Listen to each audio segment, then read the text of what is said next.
Narasaraopet Oxford VIT college నందు inter 2వ సంవత్సరం చదువుతున్న వెచ్చ శ్రీవర్ధన్ విట్ కాలేజీ నందు ఇంటర్ చదువుతున్నాడు. తండ్రి వెచ్చ నరసింహారావు తన వ్యాపారంలో నష్టం వచ్చి గుమస్తాగా పనిచేస్తుండగా బండి మీద నుండి పడి బలమైన గాయం కావడంతో వైద్యులు ఆపరేషన్ చేసి 6 నెలల బెడ్ రెస్ట్ చెప్పారు.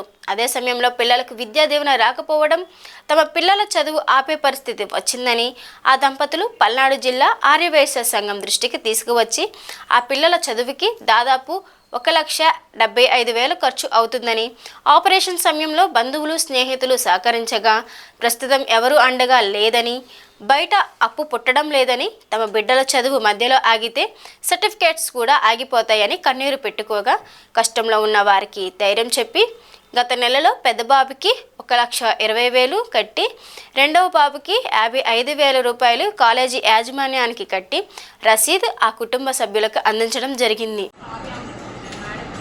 మీడియా సోదరులకి ధన్యవాదాలు తెలియజేస్తూ స్థానిక నర్సరావుపేటలో తోటి మిత్రుడు ఆర్యవైశ్య సోదరుడు వెచ్చ నరసింహారావు గారి రెండో కుమారుడు శ్రీవర్ధన్కి మన ఆక్స్ఫర్డ్ విట్ కాలేజీ నందు ఇంటర్ సెకండ్ ఇయర్ చదువుతున్నాడు. అయితే వాళ్ళ ఇబ్బందుల దృష్ట్యా గతంలో మన పెద్దబాబుకి 1,05,000 రూపాయలు అమౌంట్ కట్టడం జరిగింది. అలానే ఈరోజు చిన్నబాబు కాలేజీ ఫీజు నిమిత్తం 55,000 రూపాయలు ప్రిన్సిపల్ గారితో మాట్లాడి శ్రీనివాస్ గారు సహృదయంతో కొంత తగ్గించడం, మిగిలిన అమౌంట్ అంతా కూడా ఈరోజు ఈ కాలేజీకి వచ్చి ఇక్కడ పే చేయడం జరిగింది. పల్నాడు జిల్లా ఆర్యవైశ్య సంఘం ఆధ్వర్యంలో గత సంవత్సర కాలంలో దాదాపుగా 10 లక్షల రూపాయల దాకా సహాయ సహకారాలు అందించాం. దానిలో భాగంగా ఈరోజు కూడా వీళ్ళకి అమౌంట్ ఇవ్వడం జరిగింది. దీనిలో సహకరించిన దాతలందరికీ కూడా నా ధన్యవాదాలు తెలియజేస్తూ, ముఖ్యంగా వీళ్ళకి ఇచ్చే దాంట్లో ఈ బాబుకి ఆ రోజు నిర్మలా సుజాత గారు, విశ్వనాథం గారు వాళ్ళ పిల్లల తరఫున అమౌంట్ని అనౌన్స్ చేశారు 20,000 రూపాయలు.